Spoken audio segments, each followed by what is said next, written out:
तो सुख समृद्ध विज्ञान चैनल में मैं सुशील कुमार शर्मा आप सभी लोगों का हार्दिक स्वागत करता हूं। प्रिय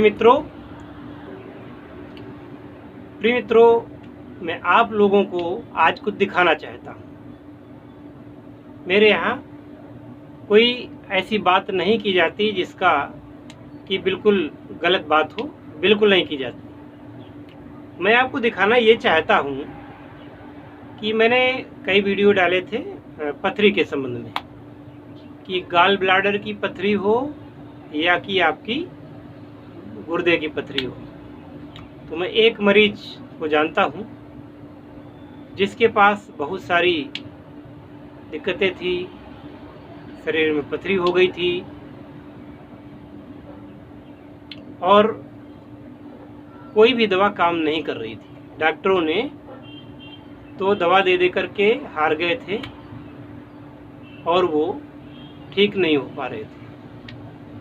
अंत में हमारी अनुमति से उन्होंने हमारी दवाइयों का सेवन किया और मैं आपको बता दूं कि मेरे पास में उनकी पथरी है। तो करीब 12 पथरियां निकली हैं, वो अलग अलग काल में निकली हैं। अब जो पेट में बन गई वो तो निकल नहीं है, तो मैं दिखा रहा हूँ। देखिए, ये पथरी है, यानी कि ये कम से कम ऐसा मान लो कि 11 या 12 mm की पथरी होगी। हाथ में आप देख रहे हैं ना, मैं कैमरे के सामने लाता हूँ इसको। ये काफ़ी बड़ी पथरी है जिसको आप देख पा रहे होंगे, और काफ़ी मोटी भी है। इसके अलावा इसमें एक चीज़ और है कि ये चिकनी नहीं है, ये चिकनी नहीं है और ये पथरी जो है खुरदरी है। तो मरीज को बहुत ही कष्ट मिलता था। जब इस प्रकार की पथरियाँ निकलती हैं तो खून बहुत निकलता है, पेशाब के रास्ते खून बहुत जाता है और ये पथरी कष्ट कारक होती है। कभी जब पहली बार मैंने छुआ तो मेरे हाथ में लग गई तो हाथ से खून निकल आया, ऐसा मान लीजिए। और ये काफ़ी कड़ी है। ऐसी पथरियाँ जब शरीर में हो जाती हैं, गौर से देखिए, ऐसी पथरियाँ जब शरीर में हो जाती हैं, कितनी बड़ी पथरी है, कितना कष्ट मिलता होगा।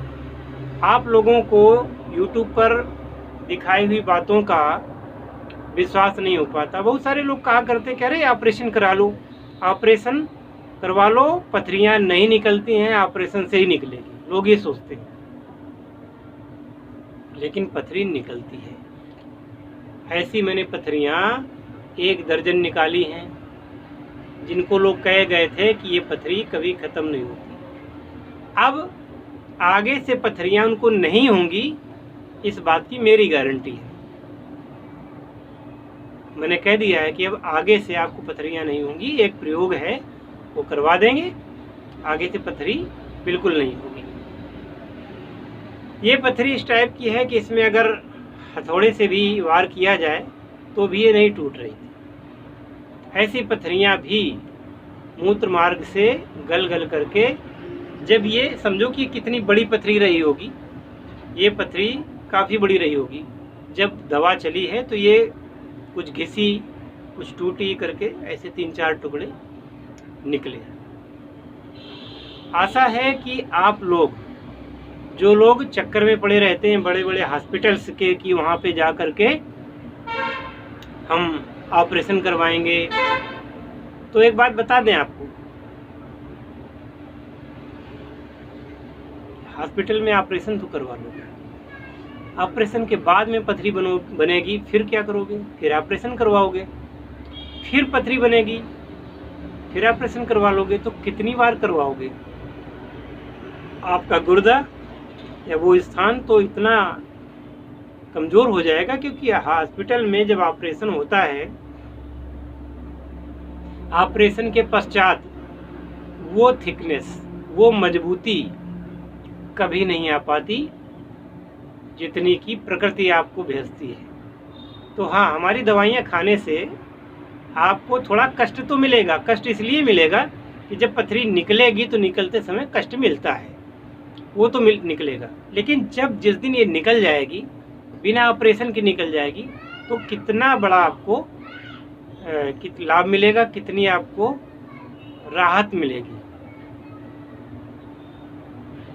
आजमाएं इसको। भारत में तो इतने पथरी के मरीज हैं कि पूछिए मत, और एक पूरा गॉल ब्लैडर में तो पूरा गॉल ब्लैडर ही निकाल करके फेंक देते हैं बाहर।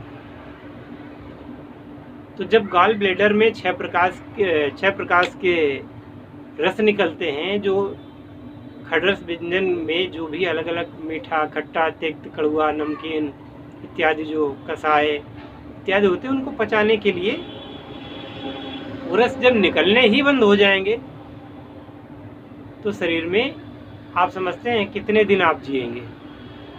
ये नहीं खाना है, वो नहीं खाना है, तमाम बातें, एक अंग ही निकाल दिया आपका।